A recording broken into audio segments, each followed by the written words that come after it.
That was Stolen Dance, Milky Chance, and you're listening to AFN Casey the Eagle. I'm Army Private Joe Alamon, and as you know, Sergeant Collier is here from 1ABCT. He's got a special guest, and we're going to be talking about a very good topic today, which is awesome. So, Sergeant, go ahead and start us off. Okay, the first question, Sergeant Lawrence, is basically what is SHARP? Okay, Sergeant, or for all of you out there, SHARP is Sexual Harassment, Assault, Response, and Prevention Program. Okay, and how do you feel about SHARP? I'm very passionate about a program like this because it allows us, the military, to take care of our own people who have become victims of some kind of assault or harassment, and it keeps it within the ranks where we are taking care of our own. Okay, how does the Army feel about SHARP as far as like the tolerance of it? It's not tolerated, and it's very serious. It's affecting our soldiers. It's affecting our ability to fight tonight, and so they want to eliminate it within our ranks. Okay, all right, Sergeant. That's it for right now. But we're gonna get back with some music. We're gonna come back with a few more questions. We'll dive deeper into that, so definitely stay tuned. Thanks so much, Sergeant, for taking that over. And we're going to get you right back into the music right after this quick break, so stay tuned. That was I Want to Get Better, and you heard it by the Bleachers here on AFN Casey the Eagle, where we're serving America's best. And, of course, you know me, Army Private Joe Alamon, joined with Sergeant Collier, and we're talking about SHARP today with Sergeant Neela Lawrence. I got that right, You Sergeant? did. All right. Awesome. And go ahead, Sergeant, talk. I know you got questions lined up for Sergeant, so go ahead and shoot away. I do. Okay, Sergeant. The next series of questions will be what's the difference between sexual harassment and sexual assault? Okay, well, sexual harassment is something that's verbal, nonverbal, and it could involve some physical contact, but an assault is where you find your rapes, your indecent exposure or touching. So the main difference is what is going on.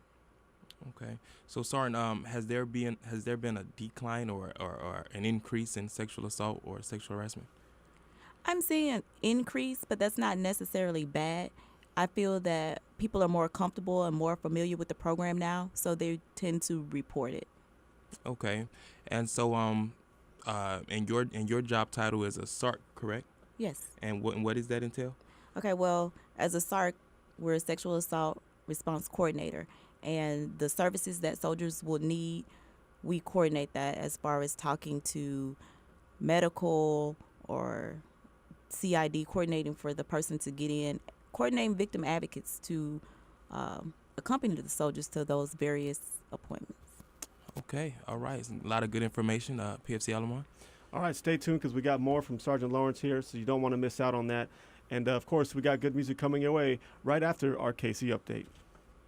That was Mark Ronson and Bruno Mars, and we got a little funky with Uptown Funk here on AFN Casey the Eagle, where we're serving America's best. I was kind of jamming to that song. You guys saw me shaking my moves, doing my thing. Anyways, we got a good topic we've been talking about. We're talking about SHARP today, Sergeant, so I know you got a few more questions, a few more things to talk about, so go ahead and get it out there. Yes, so Sergeant, okay, so now I'm gonna play the victim. I've just been a victim of sexual assault or sexual harassment, and I'm looking for someone to talk to. So I give you a call. What happens next?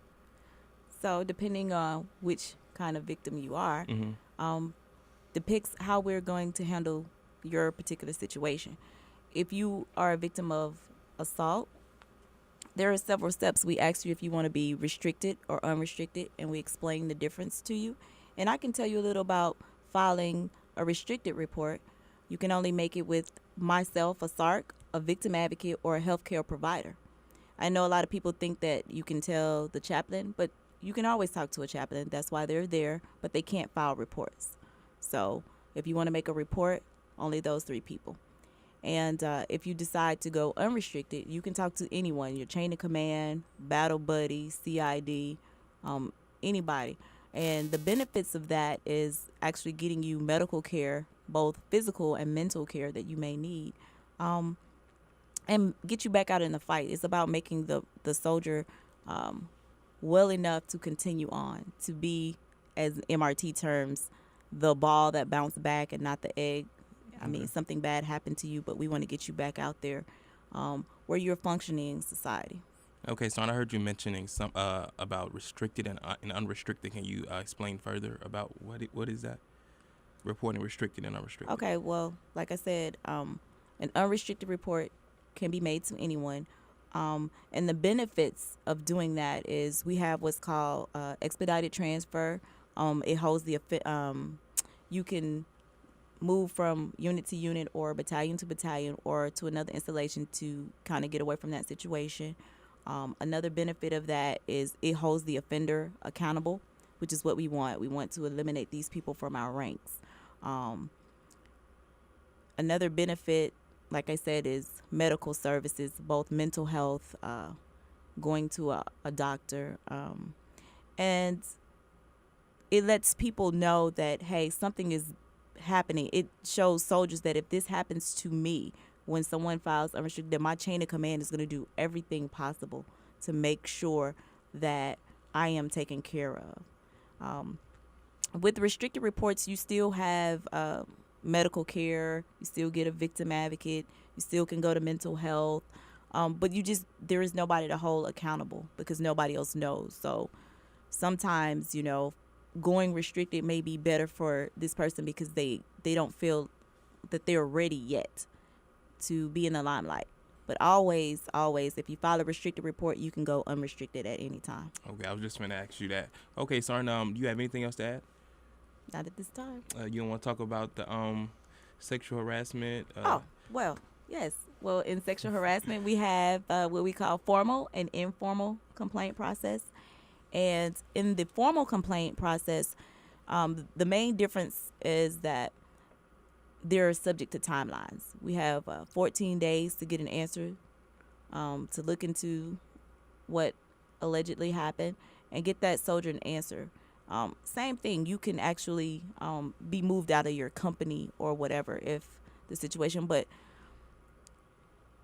the main thing too for that is with sexual harassment is indicators that maybe this person may have a pattern of doing something and it may lead to an assault. So it's good to report harassments.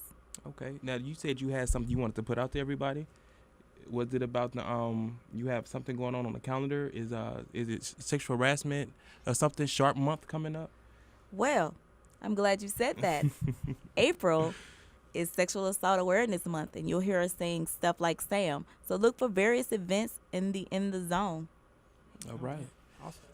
All right, well, thank you so much for being here. We definitely appreciate it. And Sergeant Collier, thanks so much for doing your thing. You're awesome, and we appreciate you as well. Cool. So stick around because more music is coming your way this hour. And again, just stay tuned for all the good stuff coming your way. But right now, here's American Authors with Believer on AFN Casey the Eagle.